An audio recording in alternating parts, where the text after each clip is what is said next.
Olá, alunos do 7º ano, sejam muito bem-vindos. Eu sou a professora Andressa Primavera, de Ciências, para a turma do 7º ano. Vamos ver então qual é o nosso objeto de conhecimento da nossa aula de número 14. Temos aí como objeto de conhecimento ecossistema e no detalhamento, biopirataria, caça e pesca predatória no Amazonas, medidas de combate, recuperação e amenização da exploração das espécies. Então vamos à nossa aula.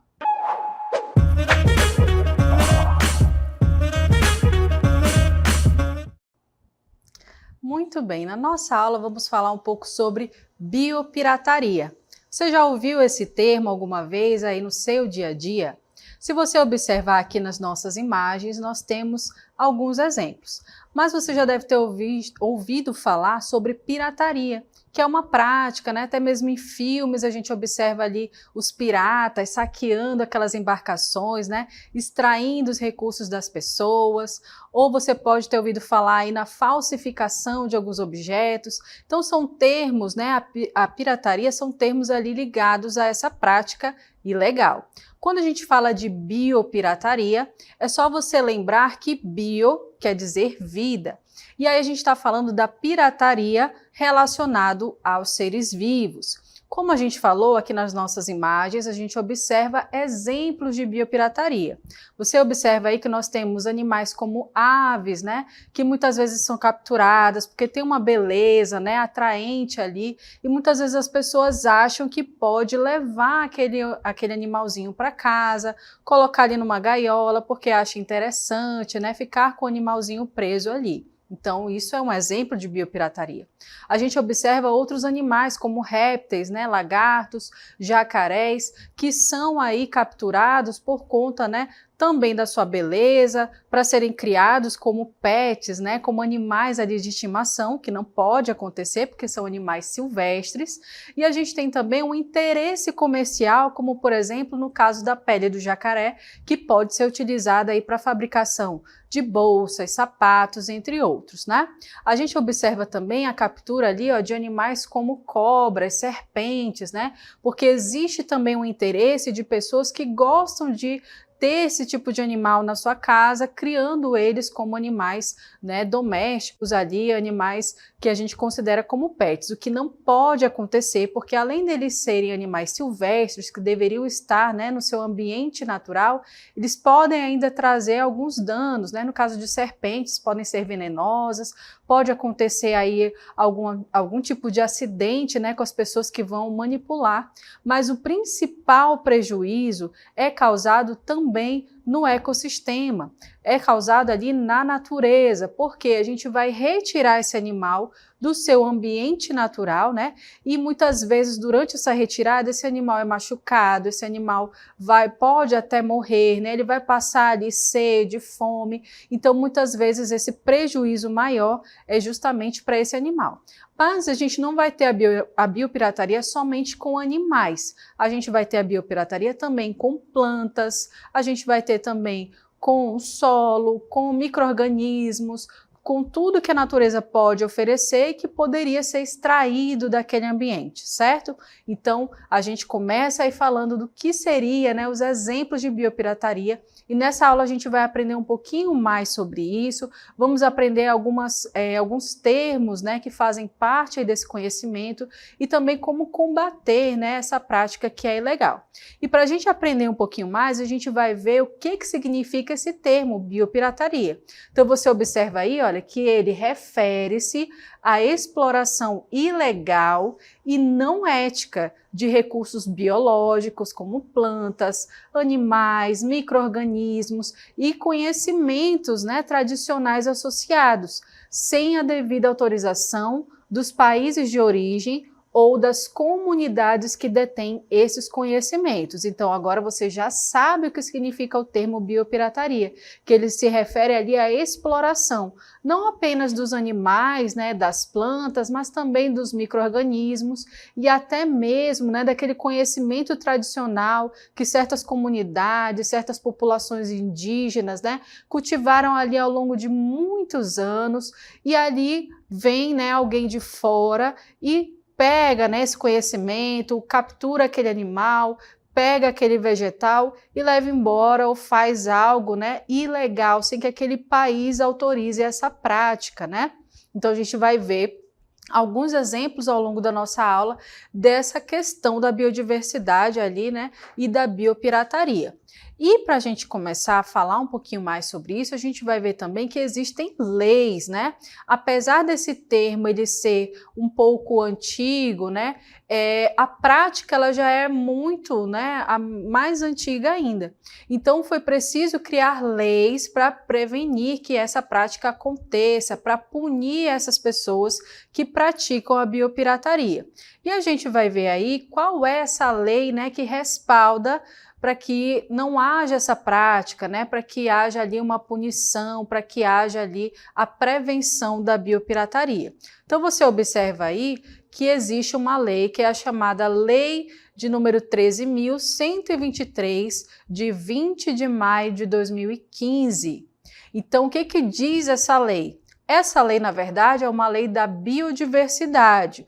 Você observa aí, olha, que ela diz o seguinte: o acesso ao patrimônio genético ou ao conhecimento tradicional associado será efetuado sem prejuízo dos direitos de propriedade material ou imaterial que incidam sobre o patrimônio genético ou sobre o conhecimento tradicional. Você observa aí, olha, que esse acesso a esse patrimônio genético, né, ele pode ser efetuado sem que haja um prejuízo, né, para os direitos da propriedade material ou imaterial que incidem, né, sobre esse patrimônio genético. Então, uma lei que ela vai ali preservar a biodiversidade. Não é que não possa, né, você não possa aí ter acesso a esse material, né? Ou seja, se um pesquisador, por exemplo, né, ele quer pesquisar um pouco mais sobre uma planta, ele quer conhecer um pouquinho mais sobre um determinado animal, ele precisa ter um certo cuidado, né? Ele precisa obedecer a essa lei. O que ele não pode fazer, né, é, além de pesquisar, querer extrair daquele ambiente natural sem que haja um conhecimento. Então, até para se fazer uma pesquisa, por exemplo, científica, é necessário obedecer a algumas leis. Então, essa lei da biodiversidade, ela vai auxiliar no combate à biodiversidade, porque vai impedir, né, que essas pessoas mal intencionadas, elas possam aí querer utilizar, né, dessa prerrogativa de eu vou pesquisar, né, eu vou conhecer um pouco mais da biodiversidade e depois cometer um crime, né, de tirar daquele ambiente aquele determinado ser vivo, certo? Então a gente observou aí que existe leis, né, para que não haja essa prática da biopirataria, certo? Mas a gente vai observar aí que essa prática ela pode trazer alguns impactos, né? Então ela pode trazer impactos com certeza, na maioria das vezes, negativos.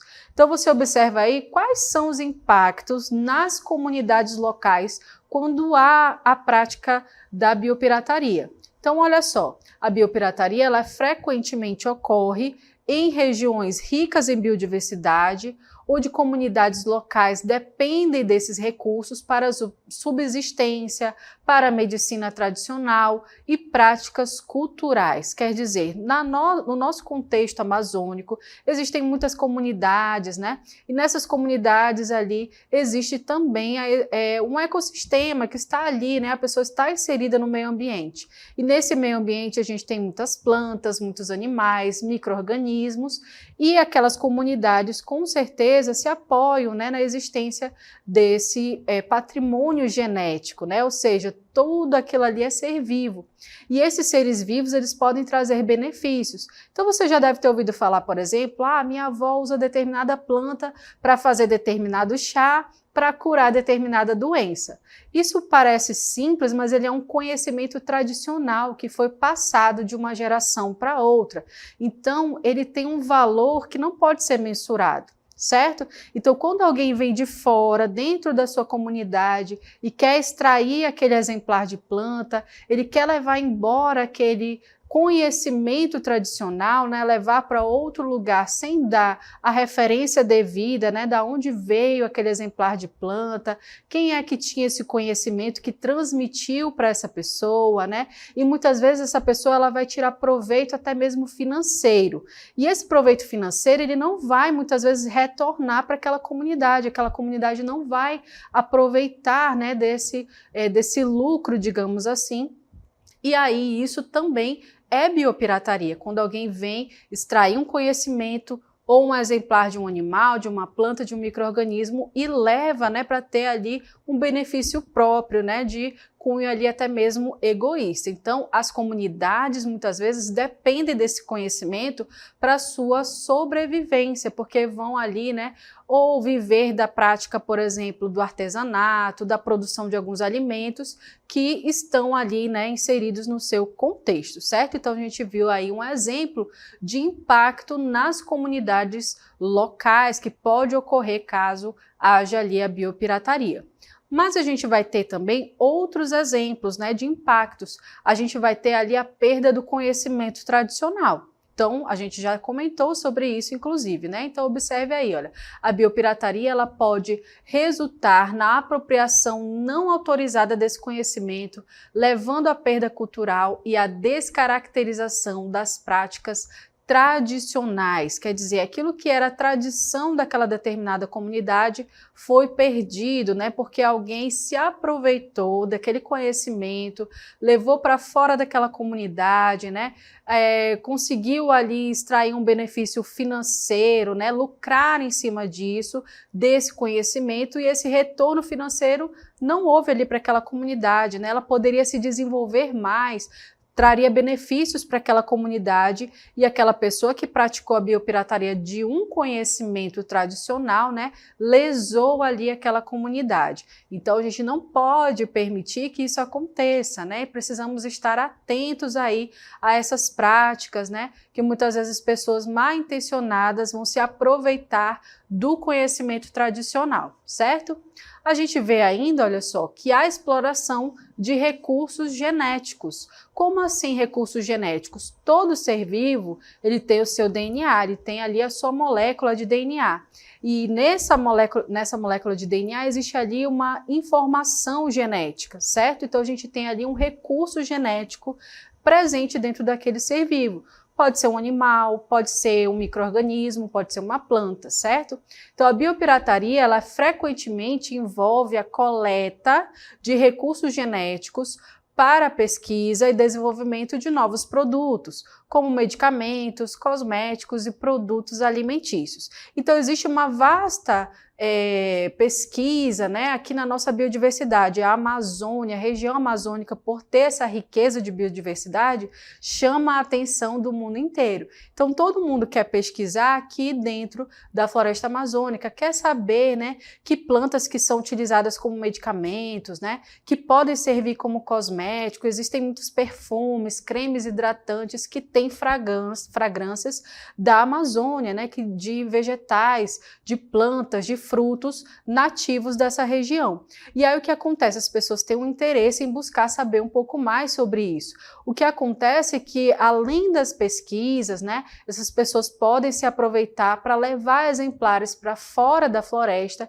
tentar cultivar lá fora e tirar proveito disso. Então, quando na verdade o que deveria ser feito? A pesquisa deveria ser desenvolvida, mas os benefícios dessa pesquisa, né, os recursos financeiros, eles têm que voltar para esse local da onde foi extraído esse conhecimento, né? Da onde foi tirado essa pesquisa, por exemplo, com essas plantas, com esses animais, com esse patrimônio aí que a gente diz que é um patrimônio genético, um recurso genético desses seres vivos dessa região, certo? Então, existe aí a biopirataria, que é a exploração desses recursos. A gente vê ainda, olha só, o Protocolo de Nagoya. O que é isso, né? Foi um acordo internacional que aconteceu, né, que vai regulamentar o chamado acesso a recursos genéticos e a repartição justa e equitativa dos benefícios advindos da sua utilização. Então, nessa reunião, nessa cidade de Nagoya, foi estabelecido que toda vez, né, que alguém tenha acesso a esse patrimônio genético, e que possa haver algum benefício, né, algum retorno, muitas vezes até financeiro, que essa repartição seja justa, né, que seja equitativa, ou seja, que seja igualitária para todas as pessoas que participam ali, né? Porque existem pessoas que estão ali dando a sua vida, né, conhecem, estão ali trabalhando há muito tempo, às vezes até muitas gerações de pessoas daquela comunidade estão com aquele conhecimento, praticando, né, algum tipo de produção artesanal, por exemplo, e aí chega alguém que quer usar esse conhecimento, né, para uma pesquisa, enfim, então que essa pesquisa ela possa trazer benefícios ainda para essa comunidade, né, que eles também possam se aproveitar disso. E falando um pouquinho mais sobre esse protocolo de Nagoya, né, isso foi um acordo, né, então o acordo ele foi criado pela conferência aí das partes da Convenção sobre Diversidade Biológica, né, CDB, em sua 10ª reunião, ou seja, na COP10, que ocorreu em 29 de outubro de 2010, em Nagoya, no Japão, e entrou em vigor em 12 de outubro de 2014. Então, desde 2014 a gente tem aí, né, esse acordo. O Brasil ratificou o protocolo em 4 de março de 2021, se juntando a outros 130 países. Então, esse acordo ele foi muito importante porque trouxe ali, né, um amparo legal para que as pessoas tivessem um pouco mais de conhecimento, né, acesso a esse conhecimento, mas que o retorno dessas pesquisas pudesse voltar ali para essa comunidade, né, que muitas vezes depende desses recursos, certo? Há uma necessidade aí que a gente chama de necessidade de proteção legal, né?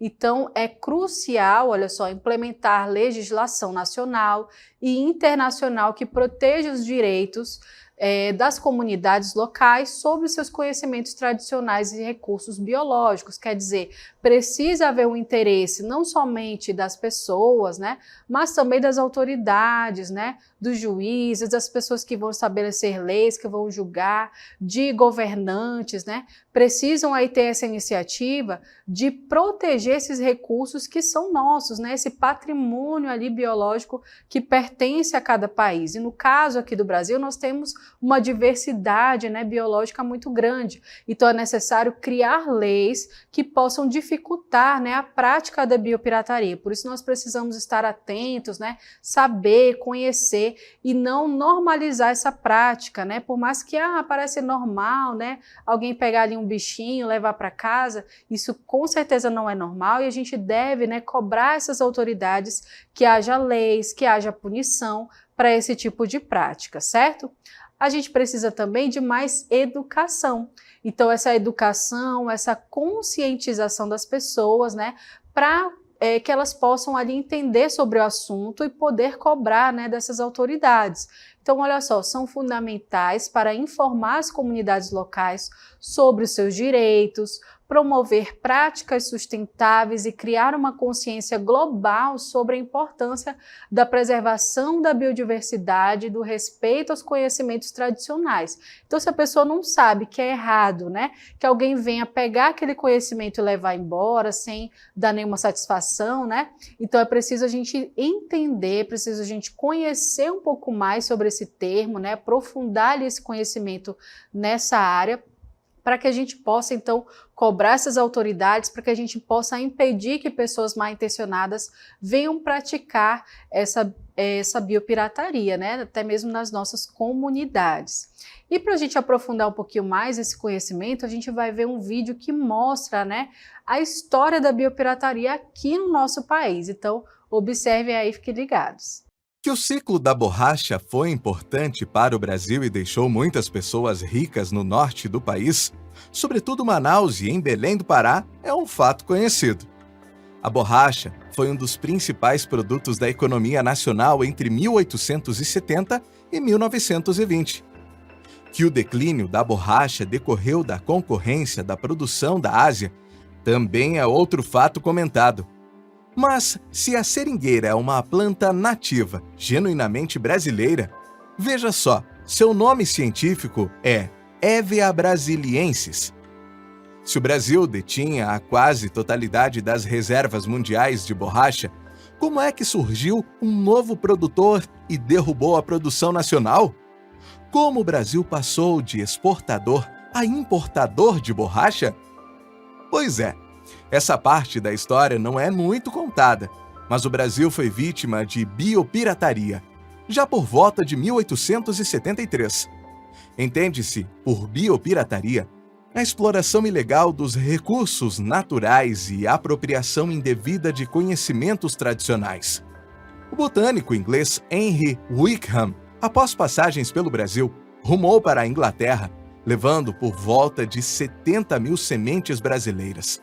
Essas foram plantadas na Ásia e, cerca de 40 anos depois, superaram a produção brasileira em quantidade, porque contaram com investimentos britânicos na produção, sob forma de extensas monoculturas. Em 1914, as plantações do Ceilão e da Malásia lançaram mais de 70 mil toneladas de borracha no mercado mundial. Por volta de 1945, a extração de seringa retraiu ainda mais com o início da produção sintética de borracha. Embora a extração de látex e a exploração da árvore seringueira continuem sendo importantes fontes de renda para milhares de famílias, principalmente no norte do Brasil, o país hoje importa o produto para atendimento do mercado interno. Muito bem, então a gente viu aí um grande exemplo de biopirataria que aconteceu aqui na região amazônica. Se você perguntar aí dos seus avós, bisavós, né, eles vão com certeza relatar para você que houve um período aqui da nossa história em que houve bastante riqueza, porque as pessoas, né, exploravam esse látex da seringueira para a fabricação de borracha, né? Isso era uma importante aí para conquistar, né, alguns benefícios financeiros, era um modo de sobrevivência das pessoas da época, né? Isso trouxe bastante benefício aqui para nossa região. Só o que aconteceu? Alguém veio de fora, né? Aquele botânico inglês veio de fora, pegou a semente, levou para outros países e lá eles conseguiram cultivar, né, de uma forma melhor e aí expandiram essa produção. E o que aconteceu? Eles lucraram muito mais, né? Aqueles países desenvolveram e aqui a gente ficou, né, com certeza no prejuízo. Essas pessoas tiveram prejuízo porque perderam o seu modo de sobrevivência, né? Os seus empregos, por exemplo. E isso é um grande exemplo de biopirataria, de você pegar um conhecimento, pegar ali um exemplar vegetal, como no caso da seringueira, e levar para fora sem trazer esses benefícios, né, que esse recurso trouxe, a exploração desse recurso trouxe para aquela comunidade de onde ele foi extraído. Então, por isso que é importante a gente observar, né? Essa biopirataria vem muito antes do termo existir, né? Desde os primórdios aqui do nosso país e principalmente, né, nessa exploração ali na época da borracha, né, das seringueiras. Atualmente ainda existem pessoas que vivem, né, dessa prática, mas ela é muito menor, né, do que foi há algum tempo atrás. Então, esse é apenas um dos exemplos de biopirataria que ocorreram aqui na nossa região. E a gente tem mais exemplos, né? A gente vai ver o exemplo do cupuaçu, que é um fruto bastante conhecido aqui na nossa região, muito apreciado, né? Tem um cheiro maravilhoso, um sabor ali inigualável e muitas pessoas também se aproveitaram desse fruto para levar para fora do país. Então observe aí. Nós temos aí uma campanha que foi chamada de O Cupuaçu é Nosso, né? Foi o nome da campanha movimentada no Brasil para cancelar a patente do Japão pelo nome cupuaçu. O que seria isso, gente? Há algum tempo atrás ocorreu o seguinte, os japoneses, né, algumas pessoas vieram do Japão, pegaram ali, observaram que o cupuaçu ele poderia trazer ali alguns benefícios, né, dava para utilizar aí na fabricação de alguns alimentos, né, e utilizaram a semente do cupuaçu para fazer um chocolate, e eles chamaram de cupulate, né, então esse chocolate ele tinha até algumas propriedades melhores do que o chocolate do cacau. E aí o que aconteceu? Eles registraram uma patente e essa patente ela dá direito para essa pessoa que registrou, né, de utilizar esse recurso e qualquer outra pessoa que queira utilizar o mesmo recurso, ela terá que pagar os royalties, ou seja, terá que pagar ali, né, para usar aquele recurso. Mas olha só que contraditório, né, se esse recurso veio aqui da nossa região. Então o Brasil reivindicou, né, essa patente conseguiu cancelar, e o nome dessa campanha foi Cupuaçu é Nosso. Então, após ampla pesquisa, descobriram que o nome Cupuaçu havia sido registrado por uma empresa japonesa chamada Asahi Foods. Ou seja, essas pessoas, né, utilizaram aí esse fruto, registraram, patentearam, utilizaram ali como um recurso alimentício, né? Eles foram observar que lá no Acre existiam pessoas que trabalhavam com a bala de cupuaçu, que é bem conhecida aqui na nossa região. Então eles levaram esse conhecimento, esse recurso para fora do país e estavam lucrando com isso. E quem queria utilizar o mesmo recurso não podia, teria que pagar para utilizar, né? Mas como a gente vê aí, olha, em 2004, através da tese de que um nome de origem tupi tradicionalmente usado para se referir ao fruto, tratava-se de nome do produto e não poderia, portanto, ser considerado e registrado como marca. E aí conseguiram cancelar o pedido de registro da marca e da forma de extração do óleo do fruto no Japão. Então eles já estavam se utilizando desse fruto, já tinham modificado até mesmo o nome, já estavam explorando aí de diversas formas esse fruto, né? Para ter ali um benefício, claro, financeiro. Mas que bom que conseguiram cancelar, né? Porque provaram que desde a década de 90 já existia ali, né, uma pesquisa, várias pesquisas, né, de órgãos aqui da nossa região a respeito desse fruto e que ele não poderia ser patenteado em outro país, né? Então isso foi um ganho, com certeza, para a nossa região, certo? Então, existem vários exemplos, né, como esses aí da seringueira, do cupuaçu. A gente costuma ver mais, né, com animais, mas acontece também com vegetais, né, e com frutos, como a gente observou. E para a gente trazer mais exemplos, observem aí, olha, o tráfico de animais na Amazônia. Então, como você observa, é bem comum que as pessoas utilizem, né, vai lá capturar aquele ser silvestre, né, aquela ave, aquele pássaro, aquele lagarto, jacarés, cobras, entre outros animais, até mesmo peixes, né?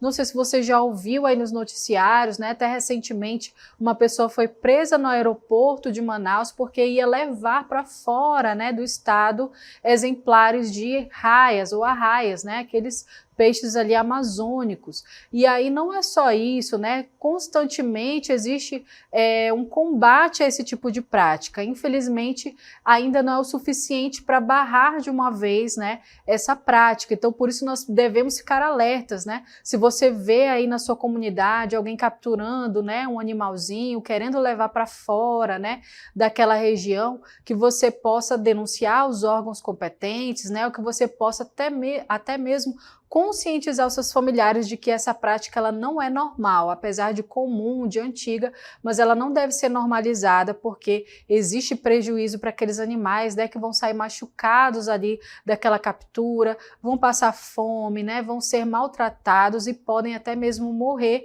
durante esse trajeto, né? Então é necessário a gente ter aí essa conscientização.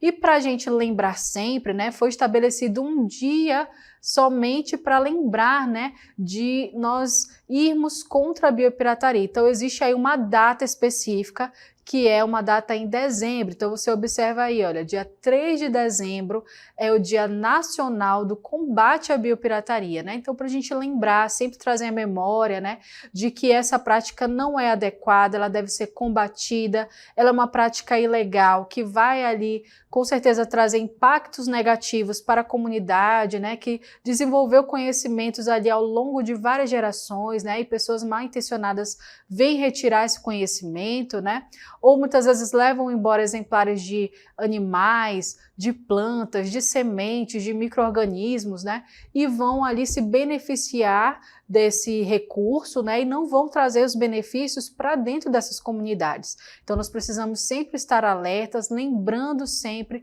de nós combatermos a biopirataria. Bom, a nossa aula fica por aqui, eu espero que você tenha compreendido todos os termos, né, que você tenha curtido aí a nossa aula e até uma próxima.